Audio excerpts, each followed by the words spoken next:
Bonjour à tous, bonjour à tous, bonjour à tous. J'espère que vous allez très bien. Je m'excuse par avance de Malo qui a décidé qu'elle allait faire du bruit. Elle est mignonne. Alors on se retrouve aujourd'hui pour une vidéo crime, comme je vous en avais parlé la dernière fois. Il va s'agir d'une vidéo crime sur Annabelle Gibson ou Belle Gibson, qui est une influenceuse bien-être qui a fait semblant d'avoir un cancer en phase terminale. Vous en avez sûrement déjà entendu parler. Elle est australienne. Et en fait récemment, il y a une série Netflix qui est sortie qui s'appelle Apple Cider Vinegar sur Netflix, qui parle de cette histoire-là. En fait, la série est basée sur le livre qui a été écrit par les journalistes qui ont travaillé sur l'affaire Belle Gibson pour révéler au grand jour que c'était une arnaqueuse. J'ai trop aimé la série, je vous la conseille fortement et du coup ça m'a donné envie de me renseigner un petit peu plus sur cette influenceuse parce que personnellement je ne connaissais pas du tout. Donc j'avais envie de partager ça avec vous, ainsi que ma tasse de café, parce que oui, je suis enceinte, mais il m'arrive encore, assez rarement, de boire une tasse de café pour essayer de combattre la fatigue. Mais j'avoue que tout ce qui est boisson chaude, j'ai un peu du mal.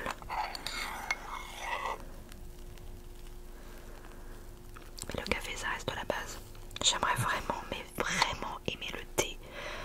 Le thé, les infusions, les tisanes. Mais ma passion, ça sent trop bon. Ça a l'air... Enfin, je sais pas, les gens ont l'air tellement sophistiqués quand ils boivent du thé. Mais vraiment, je n'arrive pas du tout. En fait, j'arrive pas à passer outre le fait que je bois de l'eau chaude. Allez comprendre.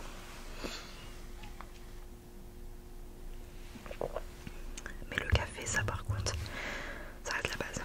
Alors, donc, Belle Gibson, Annabelle Nathalie Gibson, est née le 8 octobre 1991 à Launceston en Tasmanie, Australie. D'après des interviews données par Belle, elle a quitté le foyer familial à l'âge de 12 ans pour aller vivre avec un camarade de classe puis avec un ami de la famille. Je suis déjà essoufflée d'avoir lu 2 lignes. Ça va aller. Elle dit avoir arrêté l'école en classe de seconde, mais en même temps, elle prétend qu'elle a été scolarisée à la maison. C'est beaucoup ça avec elle, même sa date de naissance, on n'est pas sûr, parce que un coup elle dit qu'elle a cet âge-là, un coup elle dit qu'elle a un autre âge, donc c'est vraiment une menteuse, une mythomane professionnelle. Elle est devenue maman à l'âge de 18 ans et elle était à ce moment-là très active dans la communauté virtuelle de skateboard. En fait, ça se voit que c'est une fille qui a toujours eu, ça c'est réglisse, c'est une fille qui a toujours eu énormément besoin d'attention et qui peut-être n'en avait pas chez elle, parce qu'apparemment voilà, ça se passait pas bien avec sa mère, parce que je crois que son père était pas trop connu. Enfin, genre, je suis pas sûre qu'elle connaissait son père et qu'elle avait une relation avec. Et en fait, ouais, très tôt, on voit qu'elle a eu besoin d'attention, qu'elle avait, vous voyez, genre, c'était le genre de fille qui avait des skyblogs, des trucs, et qui s'inventait un petit peu une vie, mais qui était énormément sur les réseaux dès que ça a commencé à être possible.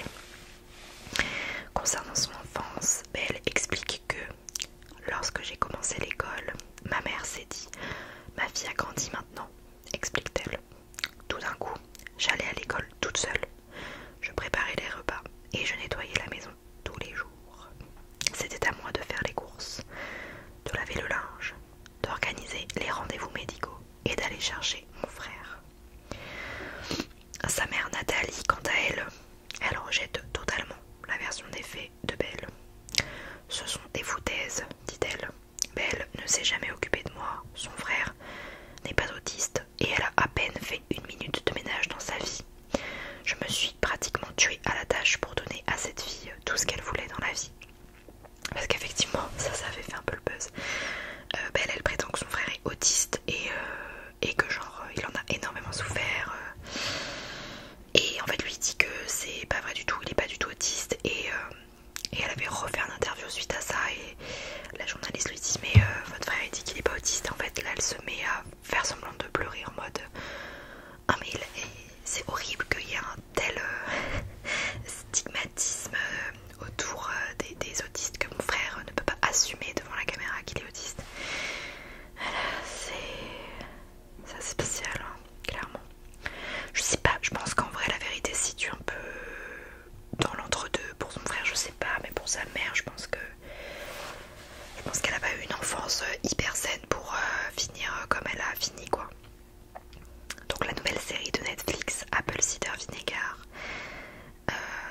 ouais là je suis vraiment à fond niveau accent anglais, je sais. Ça s'inspire de l'histoire réelle de Belle et plus précisément la série est inspirée du livre The Woman Who Fooled the World qui a été écrit par les journalistes australiens Bo Donnelly et Nick Toscado, et c'est eux qui donc ont enquêté sur l'histoire de Belle. La supercherie commence en 2009. Alors âgée de 18 ans, l'Australienne annonce sur son compte Instagram Healing Belle être atteinte d'un cancer du cerveau en phase terminale. Sa vidéo bouleverse des millions de followers qui s'abonnent à son compte pour la soutenir et poursuivre son combat contre la maladie.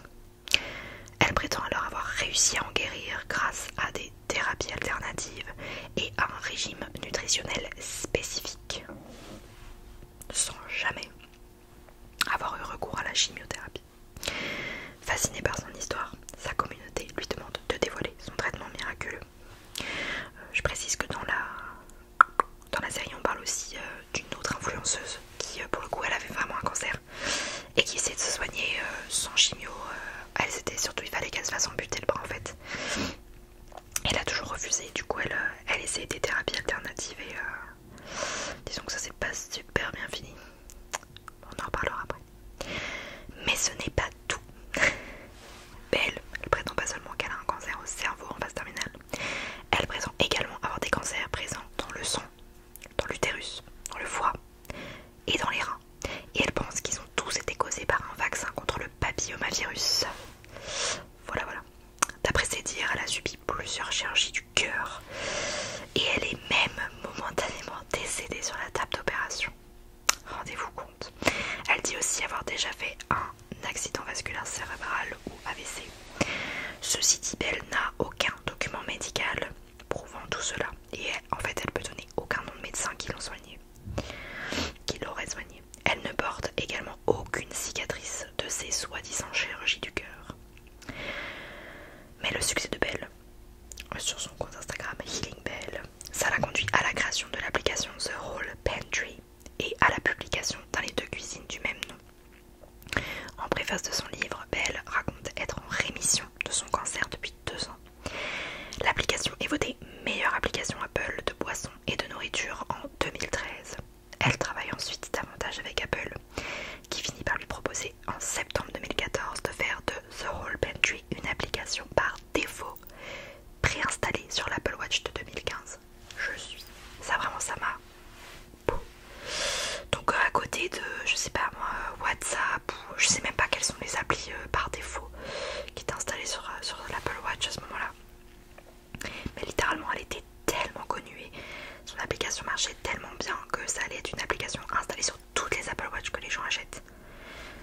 Ça me fait halluciner le fait que j'ai jamais entendu parler de cette histoire. Après j'ai aucune appli de recette comme ça, mais enfin quand même.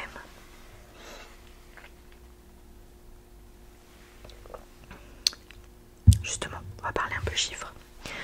Au plus fort de sa gloire, Belle comptait plus de 200 000 adeptes.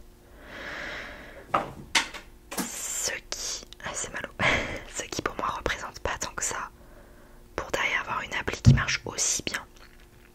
Selon le Sydney Morning Herald, son application de recettes qui coûtait 3,5 $79 australiens, soit à peu près 2,25 €. Ça aurait été acheté plus de 300 000 fois, ça c'est vraiment énorme, soit pour un bénéfice représentant plus d'1 million de dollars australiens, c'est-à-dire près de 600 000 €. Ça va. Donc elle continue à parler de sa bataille contre le cancer sur son blog et sur ses réseaux. Elle promeut par ailleurs des pratiques très controversées comme l'anti-vaccination, la consommation de lait cru non pasteurisé et la thérapie Gerson. Ça, on en entend vraiment beaucoup parler et c'est même illustré genre par des exemples dans la série. Donc la thérapie Gerson, c'est un traitement supposé contre le cancer qui se base notamment surtout sur des lavements au café pour se détoxifier le corps. Ça me fait tellement tort, mais en gros par lavement, bon bah voilà quoi, c'est se mettre du café dans l'arrière-train et c'est censé détoxifier le corps. Ça me paraît hyper contre-intuitif, mais d'accord. Donc la thérapie Gerson, c'est également promue par une autre influenceuse bien-être, toujours australienne, du nom de Jessica Henskoff. Et c'est donc elle qui est aussi dans la série et qui dans la série s'appelle Mila Blake. Et malheureusement Jessica Henskoff, elle est décédée des suites de son cancer en février 2015. Et Belle était en contact avec cette influenceuse là, donc c'est probablement comme ça qu'elle a entendu parler de la thérapie Gerson et qu'elle a commencé à la promouvoir. Mais bah, comme je vous disais, ça s'est pas bien fini pour Jessica parce que elle est finalement décédée de son cancer. En 2015, les journalistes Bo Donnelly, Nick Toscano et Richard Guilliat commencent à enquêter sur les affirmations de Belle Gibson, notamment sur les histoires selon lesquelles elle donnait de l'argent à des assos. Donc ça a révélé que non seulement elle ne faisait pas le don des recettes de son application à des œuvres caritatives, c'est ça que j'ai dit, ou caritative, j'ai vraiment un cerveau de femme enceinte, ainsi qu'elle le prétendait, mais aussi qu'elle n'avait jamais eu de cancer. Guilliat explique en 2021: quand je me suis penchée sur le cas, je suspectais déjà potentiellement une arnaque. Ma femme avait eu un cancer, donc j'avais suffisamment de connaissances pour savoir que c'était quasiment impossible qu'elle survive à ce type de tumeur au cerveau, parce qu'un cancer au cerveau en phase terminale, réussir à en guérir sans chimio, c'est vrai que c'est de l'ordre du miracle. Belle clame être une philanthrope qui fait don de son argent à une vingtaine d'œuvres caritatives. En réalité, sur les 300 000 $ australiens que Belle prétend avoir donnés, seulement 7 000 auraient réellement été donnés à 3 organismes de bienfaisance différents. 7 000 $ au lieu de 300 000. Et en plus de ce que j'avais vu, et en plus de ce qui monte dans la série, mais que c'est apparemment avéré, c'est clairement en fait quand elle a senti que les journalistes commençaient à faire des recherches et qu'elle a été contactée par les assos en mode par contre tu nous as jamais donné les sous, ben là elle s'est dit oulala, ça sent mauvais pour moi, du coup je vais vite fait donner un peu de sous, mais pas 300 000. Ah, je suis en train de voir que j'ai oublié de traduire ça parce que c'est en anglais. Donc en gros je vais vous faire le résumé, mais même dans la série on voit que Belle Gibson elle est, on va dire, devenue amie avec une famille qui avait un petit garçon qui est, je crois, qui a une leucémie. Alors est-ce que la leucémie c'est la même chose qu'un cancer du cerveau? Je suis pas sûre, mais bon, qui avait un cancer du cerveau. Et en fait elle a prétendu qu'elle avait donné de l'argent à cette famille pour qu'ils puissent payer l'opération pour potentiellement le sauver. Et ça c'est pas vrai, ils ont jamais eu de sous. Et en plus apparemment elle serait devenue amie avec cette famille là pour voir un peu comment ça se passait concrètement le traitement pour un cancer du cerveau, parce qu'elle était censée en avoir un mais elle en avait pas, donc ça lui permettait d'avoir un peu des sources, même je veux dire des noms de médicaments, de voir par quelles étapes passait ce petit garçon. Elle faisait genre qu'elle c'était la même chose. Pour tout cela, Belle a été condamnée à une amende de 410 000 $ australiens, donc près de 240 000 €, ce qui est pas beaucoup, pour conduite trompeuse ou mensongère et conduite déloyale. Belle, à ce moment-là, elle est en pleine disgrâce. L'éditeur de son livre de cuisine paye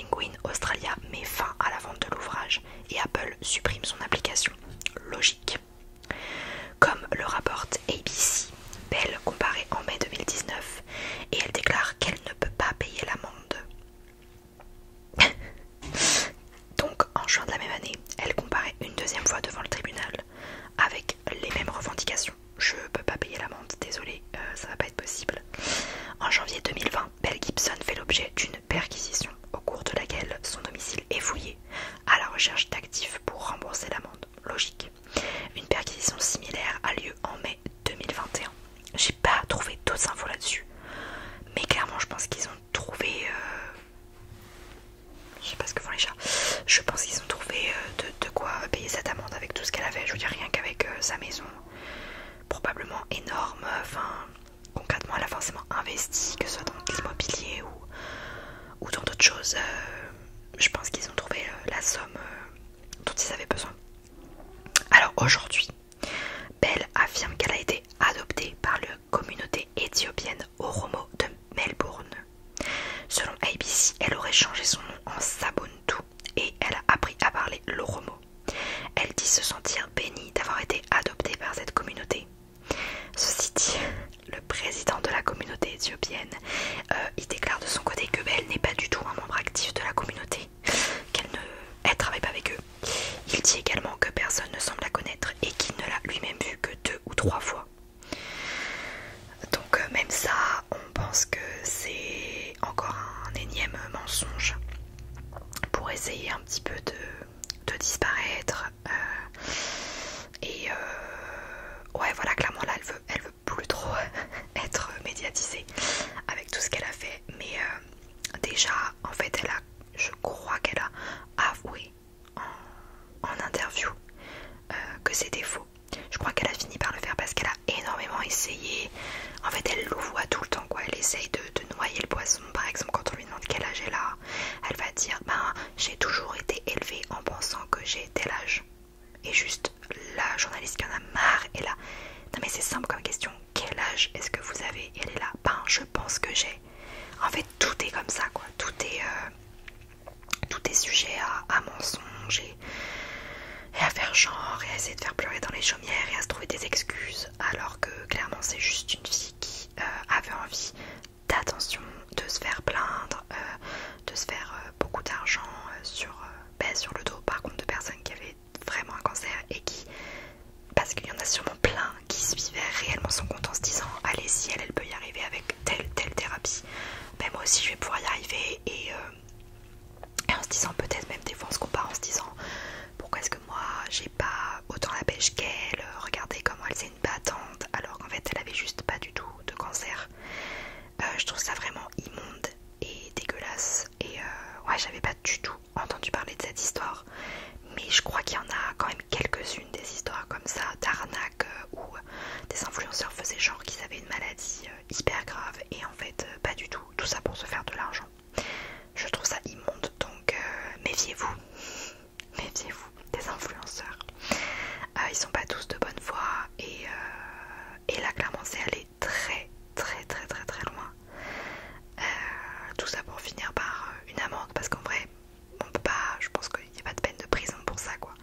Par contre moralement et aux yeux de tous et on va dire en termes de réseaux sociaux, elle est finie, quoi. Elle est cuite, elle pourra plus jamais remonter quelque chose parce qu'elle est complètement décrédibilisée et détestée tout simplement. Donc en fait son image, sa réputation par contre, là elle a vraiment pris cher et a raison. Donc en tout cas je vous conseille vraiment la série sur Netflix.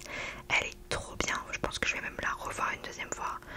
Bon, c'est quand même romancé forcément, mais ça se passe quand même vraiment sur ces éléments là. Il y a beaucoup de factuels et j'ai trouvé ça bien qu'il mêle en fait. Il y a 3 personnages principaux, il y a Belle Gibson, il y a Mila Blake qui est donc Jessica Henskoff, enfin qui est la représentation à l'écran de Jessica Henskoff. Donc on a Belle Gibson qui fait genre elle a un cancer, on a Jessica Henskoff qui a vraiment un cancer, donc elle c'est des tumeurs dans le bras et en fait directement son oncologue lui dit voilà, vous clairement c'est hyper centralisé, enfin c'est centralisé juste dans votre bras, donc la solution la plus simple c'est l'amputation, et elle refuse catégoriquement de se faire amputer. Donc ça va finir par se propager un petit peu partout parce que elle veut pas se faire couper le bras et elle veut pas non plus faire de chimio. Et le 3e personnage c'est la femme du journaliste qui a un cancer du sein, qu'on voit un petit peu moins je trouve, mais qui pareil est fan de Belle Gibson, suit vachement ses conseils et cherche plus des thérapies alternatives que de faire de la chimio. Elle essaye fait la chimio je crois, mais elle est pas super convaincue parce que ça marche pas. Et puis que c'est horrible, enfin logique, la chimio c'est hyper crevant, ça vous rend malade, ça vous draine de tout. Donc je peux complètement comprendre ce découragement. Et du coup elle se tourne plutôt vers des thérapies alternatives. Mais je trouve ces 3 personnages là super intéressants et la série est vraiment bien faite. Les acteurs sont très très très bons. Donc vraiment je vous la conseille si cette histoire vous intéresse, si vous l'avez pas déjà vue. C'est vraiment une super série. Donc voilà, j'espère en tout cas que cette petite vidéo crime vous aura plu. Du coup c'était pas une vidéo crime hyper sanglante, ça va. Vous pouvez regarder même si vous êtes jeune, ça va pas vous traumatiser. Et ouais, donc vous me direz si ça vous a plu, même si c'est pas une histoire de disparition. Si vous avez d'ailleurs des requêtes concernant des vidéos crimes, n'hésitez pas à me donner des noms de personnes ou d'affaires que vous aimeriez que je couvre sur la chaîne, sachant que j'évite quand même au maximum des affaires trop graphiques, trop horribles, parce que moi déjà j'aime pas trop, ça me fait un peu peur. Et ouais, je trouve que l'ASMR du coup ça s'y prête pas super bien. Les disparitions c'est quand même vraiment